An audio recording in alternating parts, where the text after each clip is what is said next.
bem, voltamos com o Roda Viva Pernambuco. Olha aí, charge do Ronaldo Câmara.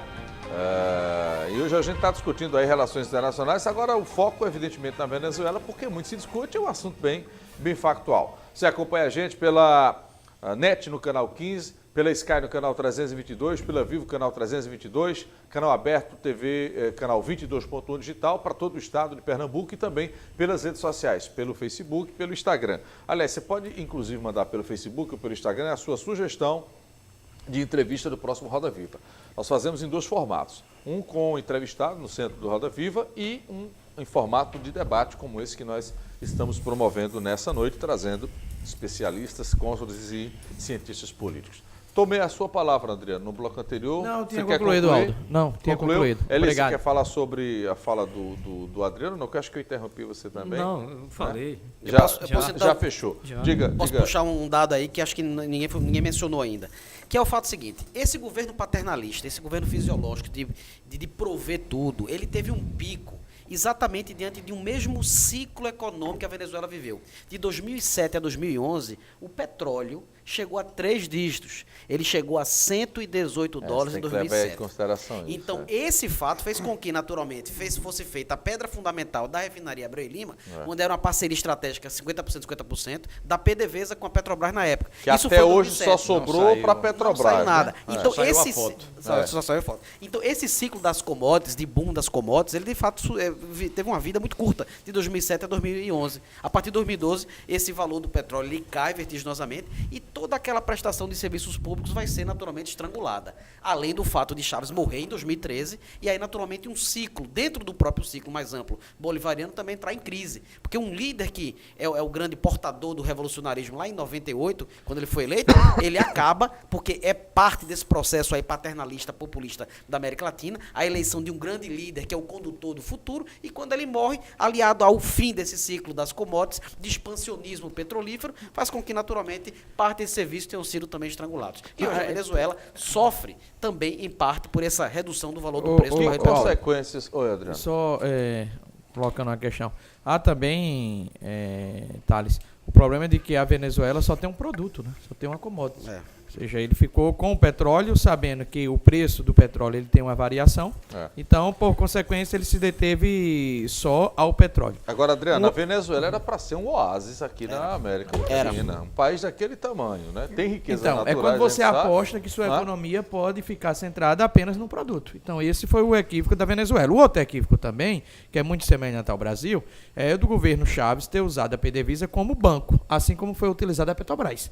Então, se ele tivesse uma atitude com a PDVSA... que roubaram a Petrobras, não estou falando isso. Eu não estou falando a PDVSA. Eu não estou falando em roubo. Eu estou falando que a Petrobras ela foi utilizada como indutor de desenvolvimento. Mas ela é uma empresa de economia mista. Ela não pode ser utilizada sem critério como indutora. Então, por exemplo, é importante a refineria para Pernambuco? A prova disso foram os milhões de empregos que foram gerados. Nós não podemos desconhecer. Aliás, mas será que ser vendida, né? Será que para a Petrobras era importante? A Petrobras é uma empresa. Do mesmo modo, ocorreu com a PDVSA. É porque essa questão da Petrobras também é outro debate. A Petrobras ela tem que definir o que ela é na vida. Quando ela lucra, é do governo. Né? Quando não lucra, é da economia mista. Né? Aí é preciso ter uma decisão. Quais são as consequências diretas do que está acontecendo na Venezuela para o Brasil? Do ponto de vista real, vocês já citaram aqui esse êxodo acontecendo, as questões políticas. Vai atrapalhar o governo brasileiro o que está acontecendo na Venezuela? O posicionamento do Bolsonaro, continuando do jeito que está, complica a situação do Brasil para com os outros países e o relacionamento do Brasil com Rússia, por exemplo, com China, por exemplo. Qual é a avaliação de vocês? Começo com o Rainier, depois eu vou rodar. Uma situação muito complexa, né? Que você tem grandes players aí, você tem a Rússia, você tem os Estados Unidos, né? Usando essa situação e trabalhando com seus interesses variados. O Brasil tem que tomar muito cuidado, acho que foi bem colocado aqui na discussão, ou seja, qual o posicionamento que o Brasil vai ter, justamente mantendo a tradição brasileira da diplomacia, da negociação, né, evitando um conflito no quintal, que é algo que não é de interesse a ninguém, mas também não é de interesse que essa crise humanitária se estenda. Né? Uma questão que eu acho que foi muito pouco debatida na Europa, quando nós tivemos a crise dos refugiados, foi o tráfico humano.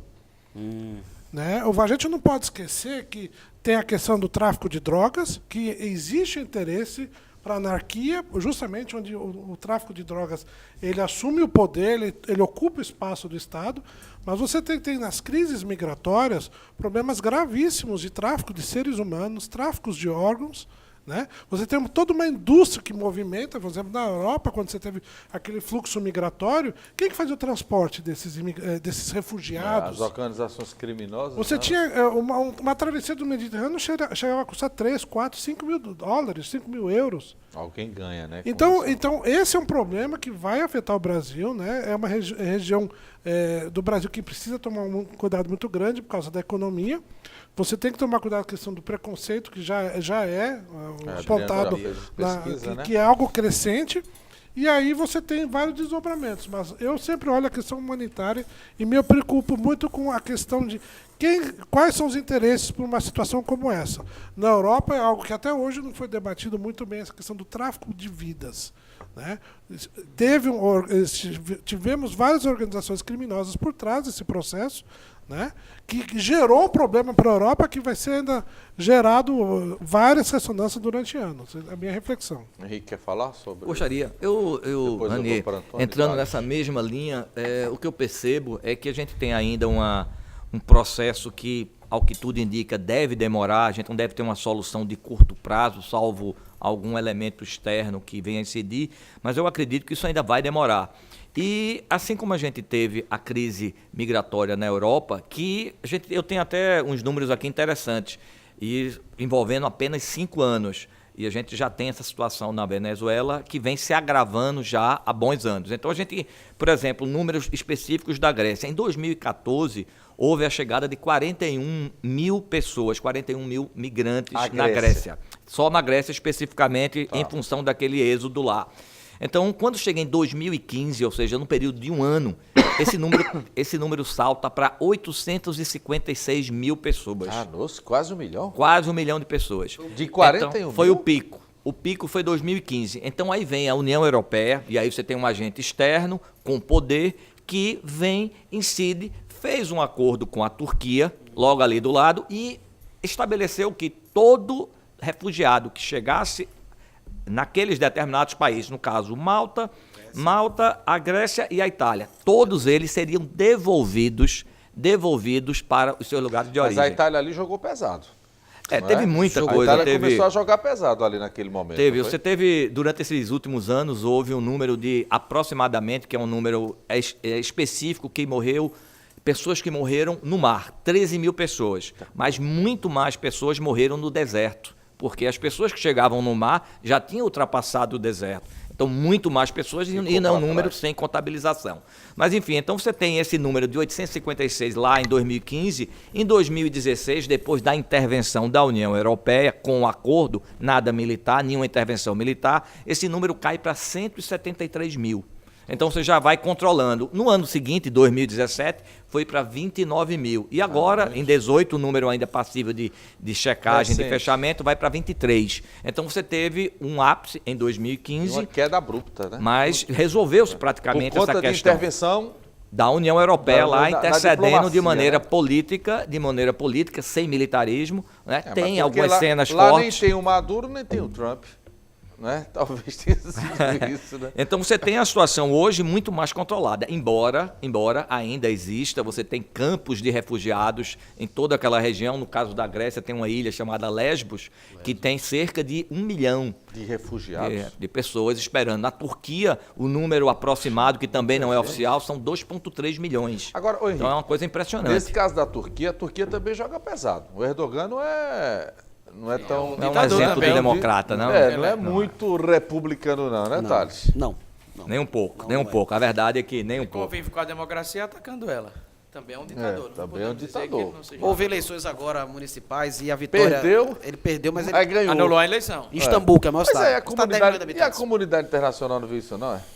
Primeiro que a gente tem uma dificuldade muito grande, Aldo, a gente tem uma dificuldade muito grande de definir o que é a comunidade internacional. Começa do elemento conceitual. Mas, Thales, é que a gente falou logo no início da nossa fala. Você colocou muito bem a falência dos órgãos da Venezuela, mas eu repito que os órgãos internacionais também não estão sabendo. Quando é que você pode fazer uma intervenção não militar, humana, visando o ser humano, né? Porque todo o sistema hospitalar já não funciona mais na Venezuela. E aí, como é que isso justifica? Não justifica? Então, com toda a expertise infeliz que nós temos de guerras, os organismos ainda não têm ainda um protocolo de... Só entra quando é conveniente, então... Às vezes é essa impressão. Infelizmente está acontecendo isso. Agora, Aldo, deixa eu só completar uma coisa, um fato interessante que a gente está falando aqui e me chamou a atenção. Em 1923, quer dizer, já fazem alguns bons anos. Depois da Primeira Guerra, né, e na ascensão de Hitler. Pois é, mas não, em 33, em 23 tem uma coisa, uma situação curiosa. A Grécia e a Turquia sempre tiveram relações muito tensas. E nessa época, por algum motivo que a essas alturas fica difícil se apurar o contexto, mas o fato é que se decidiu fazer uma coisa que tem a ver com esse movimento que a gente está falando aqui, humanitário, que foi uma troca de população. Hoje parece uma maluquice, mas na época parecia razoável, viável, e se mostrou desastroso. Se tirou cerca de 2 milhões, imagine, 2 milhões de pessoas em 1923, representava muito. A Grécia hoje tem cerca de 11 milhões de habitantes, em 23 tinha quanto? Então, um número infinitamente pequeno e a proporção. Então, fez uma troca de população. Se estabeleceu que os muçulmanos e os ortodoxos iriam trocar de lugar. Então, você trocava, tirou 1 milhão de um lado, hipoteticamente, o número não é redondo, tirou de um lado e tirou outro. Tirou todo mundo de um lado, colocou para o outro e botou para cá. Foi um desastre. Né? Você trocava, o único critério estabelecido na época era exclusivamente a questão religiosa. E aí você tinha língua que ninguém considerava, cultura, e aí você misturou tudo, foi um caos. Não funcionou. Experiência... Aldo, me permita inserir um tema que eu acredito que nós podemos aqui ter uma discussão. O Adam Chevosky, um grande cientista político, ele trouxe uma entrevista domingo na Folha de São Paulo, colocando de que hoje virou moda decretar o fim da democracia. E que essa moda era em virtude de que eu teria que atrair a atenção da imprensa. A entrevista dele ela é importante porque ele tenta diferenciar o que é morte da democracia, o que é o desgaste da democracia. O que ocorre na Turquia, o que ocorre nos Estados Unidos, o que ocorre inicialmente, embora ainda esteja cedo, no Brasil, e o que ocorreu na Venezuela foi um desgaste da democracia. Então, Erdogan foi eleito democraticamente na Turquia, de repente foi vítima de uma ameaça de um golpe e se tornou um ator relevante para desgastar a democracia turca. A eleição dele já foi democrática, Adriano? A primeira primeiro-ministro. Depois ele foi eleito presidente e está no poder há 16 anos. Então ele fez uma intervenção de demissão de servidores públicos, militares, de perseguição, juízes. Temos um caso até aqui no Brasil. Prendeu juiz, jornalista, prendeu. Nos Estados Unidos, nós não podemos, eu não tenho como dizer que o Trump corrói as instituições. Ao contrário, as instituições são bem consolidadas nos Estados Unidos. Mas o próprio comportamento dele nas redes sociais e até o enfrentamento hoje que ele faz com a China não só tem apenas uma lógica econômica. Há uma lógica também de populismo, um populismo cambial, um populismo de falar com aquele eleitor, olha, são os chineses que estão roubando os teus empregos. Mas ali ele joga... E sugerir... É isso que o Bolsonaro está fazendo, sim, jogando é o populismo eleitoral dele, né? O Bolsonaro, até quando eu comparei o Bolsonaro a Maduro, veja que o Bolsonaro, ele é um tipo de presidente da República que ele dá a agenda dele. Se você não concordar com a agenda dele, problema seu, ele reage, ele parece reclamar. O Chaves e o Maduro são exemplos também de populismo. Sim. Só que eles conseguiram quebrar economicamente a Venezuela. Populismo extremo, né? E de desgaste da democracia. Só que o desgaste da democracia venezuelana já está no limite, né? Já, não sei se ainda podemos falar em democracia. Vamos projetar, então. Analistas que são vocês, estudiosos. A Venezuela está acabada. Isso aí é fato, né? Esse é fato. 10 anos... 15 anos, 20 anos para reconstruir o país, independente de tudo? Pelo menos uma década. O Plano Real ele foi implantado em 94, somente vai ter uma queda a partir da inflação em 96, mas a consolidação dele se deu bem depois, no campo das finanças públicas, não no campo monetário. Então, isso é só um elemento, isso é só um elemento, é o monetário. Isso porque e os outros? Vamos também... Mas, Thales, nós temos a Alemanha. César, né? A Alemanha é um grande exemplo. É um grande exemplo, sim. É uma nação que ficou dividida por dois regimes. E a divisão econômica persiste até hoje. O leste. Então, e existem diferenças culturais, religiosas muito fortes que, mesmo passado mais de quantos anos nós temos da queda do Muro de Berlim? 89, até hoje persistem. Isso nós estamos falando de um país que tem, vamos dizer, já um desenvolvimento chamado avançado, primeiro mundo. Avançado, as diferenças persistem. Aliás, então, 10 anos eu até chutaria, quem sabe até mais. Aí, economicamente é mais rápido 10 em alguns anos, aspectos. Mas né? essa questão que o Thales falou do Plano Real, e aí verdade seja dita, as gestões pós-Fernando Henrique foram responsáveis nesse caso. O PT foi muito responsável quando da primeira eleição do Lula, no segundo mandato do Lula também, de manter a economia, a moeda Lula forte. Os então 8 houve uma continuidade. Os 8 né? anos do presidente Lula, quem é que ele coloca para ser presidente do Banco Central? O homem do PSDB, Henrique Exato, Meirelles, Henrique Meirelles, que afiança a Exatamente. continuidade do próprio Plano Real. Exatamente. E dá continuidade à sua estabilidade O que monetária. Fernando Henrique faz é colocar a agenda monetária e fiscal Na pauta. na pauta, na sociedade brasileira. E consegue, foi muito bem sucedido. Lula pega a carona em FHC, ou seja, se não fosse o Fernando Henriquismo, não existiria o lulismo, e tenta promover a agenda da inclusão social. Porque nessa questão da Venezuela, de maneira específica, vocês estão falando de 10 anos, mas de repente 10 anos é tão pouco tempo, mas economicamente para um bagaço que está hoje um país, que é a Venezuela, né? 10 anos assim é pouco, às vezes. Para a questão monetária. Eu não estou falando exatamente. da reconstrução do tecido Mas social. para isso tem que ser Isso é bem muito bem depois. costurado. O país tem que ser muito bem estruturado para poder... E acho que tem que construir um novo consenso na Venezuela. Um novo consenso que não deve mais embarcar em aventuras populistas, militarescas. Eleições diretas seria a saída? É a única saída possível, porque Maduro não vai abandonar o poder. Ou de fato o regime implode, e é por dentro, perdendo o apoio do alto generalato, que afiança a continuidade do governo Maduro, ou de fato você tem um diálogo de alto nível, que eu acho difícil, entre Guaidó e Maduro, no sentido de convocar novas eleições. Quem é golpista? É o Maduro ou é o Guaidó? Ou ambos, Não, né? é Maduro. Quem é? Eu quero saber quem é. Me digam aí. Vocês viram alto. Quem é o golpista aí? É Difícil, Maduro ou Guaidó? É difícil. É difícil, os dois são. Não, mas veja, Agora constitucionalmente... o Guaidó foi Você vai ter esperto, duas porque... respostas, perguntar um e ao outro.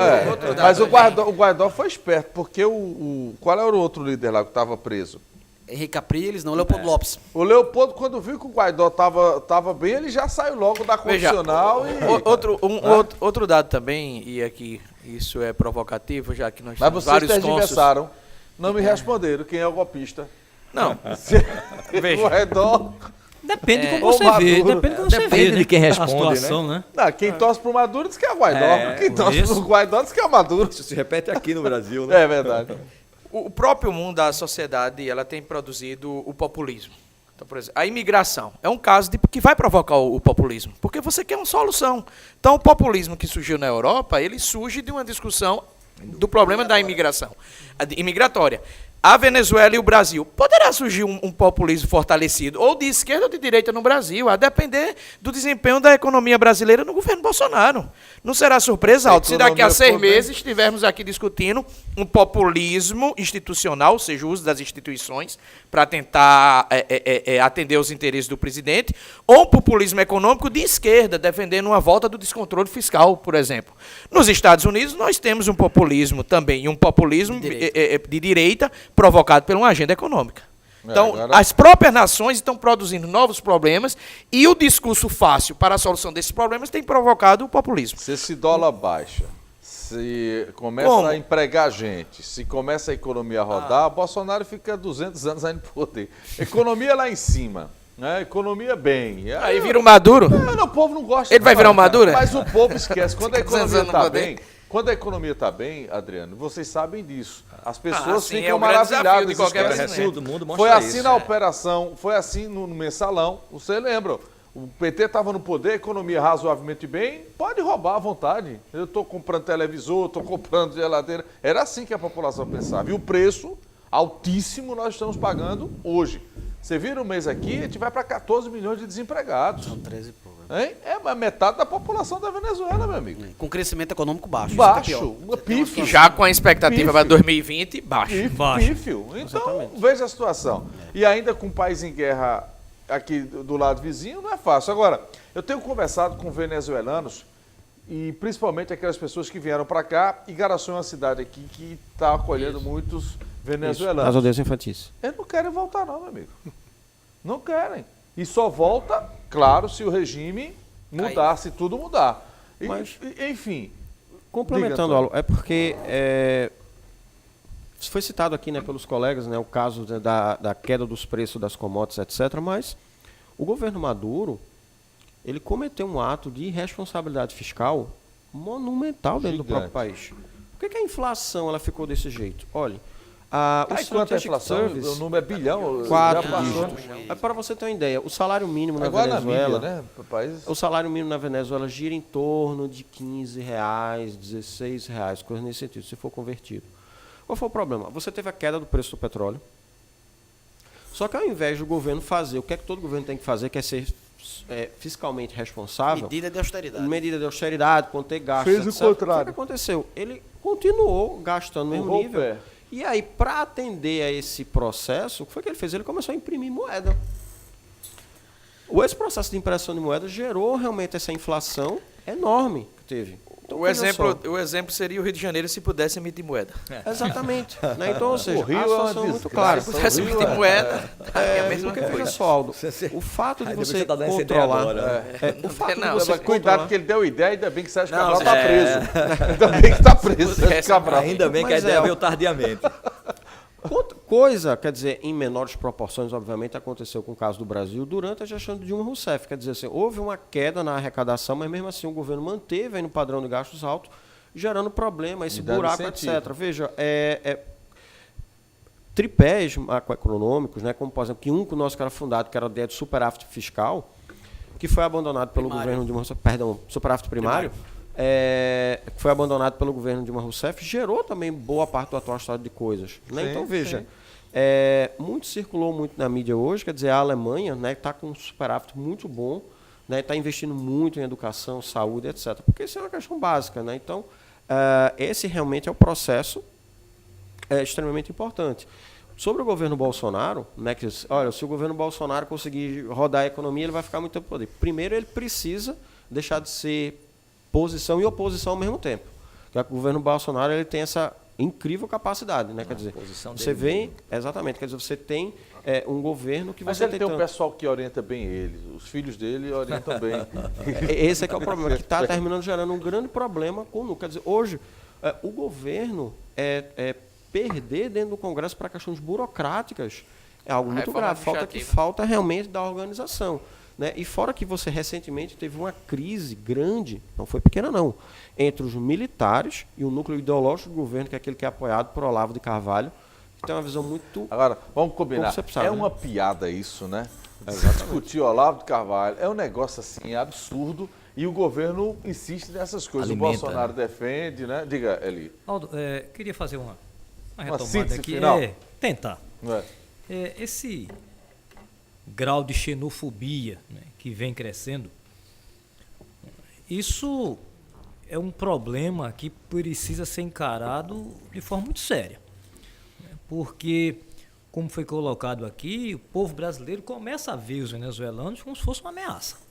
Se nós temos um governo que está há 5 meses e não consegue dar um choque na economia para reduzir, pelo menos a curto prazo, o desemprego, a chegada dos venezuelanos passa a ser um aumento de xenofobia no país. Se eu não tenho emprego para mim, mas é para o outro, né? Segundo problema, essa questão do tráfico de drogas que Adriano colocou aqui, dessa possível relação que se fala ali na... Que Adriano tem uns 10 livros só sobre esse negócio, tráfico de drogas, narcotráfico. O Eugênio Raul Zaffaroni, ele costuma dizer, do qual tive a honra de ser aluno, ele diz que, olha, o tráfico de drogas não acaba, não pense que o direito, as ciências jurídicas, tem uma solução para isso. Pergunta ao economista por que é que não acaba. É um problema muito mais de como gera o dinheiro do que propriamente medidas do direito penal para sufocar o avanço do tráfico de drogas no mundo. Um outro problema é que a questão da Venezuela, como você coloca, de um país rico, próspero, assim como o Brasil, eu acho que nesse aspecto se assemelha muito. O Brasil é um país rico como a Venezuela, mas também é perverso com o seu próprio povo, como tem sido a Venezuela nesses últimos anos. Nós estamos perversos. A política desse país, e eu falo do Brasil, é perversa com o povo. Verdade. É uma disparidade muito grande econômica nesse país. E olha que a gente não está vivendo a crise que a Venezuela está vivendo. Ainda. Não é? Espero que não chegue, viu, Aldo? Para chegar aqui numa fase aqui de peroração, rapidinho, 3 coisas. Primeiro, Eu sempre digo que o PT, quando não tem o que fazer, faz oposição a ele mesmo. Parece que Bolsonaro aprendeu isso rápido, né? Porque não precisa de oposição. A oposição está dentro do próprio governo. Estava lendo um jornal europeu recentemente, disse que o Brasil é a única democracia do mundo que vereador discute assuntos federais e demite ministro. É a democracia brasileira, tá certo? Bom. E para encerrar, essa ideia, né, de procurar a paz entre os povos, que eu insisto que o artigo 4º da nossa Constituição tanto fala, a guerra sempre esteve muito mais presente na agenda governamental ao longo da história no mundo do que a paz. Muito bem, isso é tema para a gente discutir no outro encontro. Senhores, o nosso tempo acaba. Obrigado pela atenção, Renier. Até o próximo encontro. Luciano, até o próximo encontro. Eli, Henrique, obrigado pela atenção. Thales, mais uma vez. Professor Adriano, mais uma vez. Olha, encerramos com a charge aí do Ronaldo Câmara. Obrigado pela sua atenção. Acompanhe a gente nas redes sociais. Se você perdeu um trechinho do programa, é só acessar o Facebook da TV Nova Nordeste, o Instagram, e você acompanha tudo. Tchau, gente. Até um próximo encontro com mais um Roda Viva Pernambuco. Até semana que vem.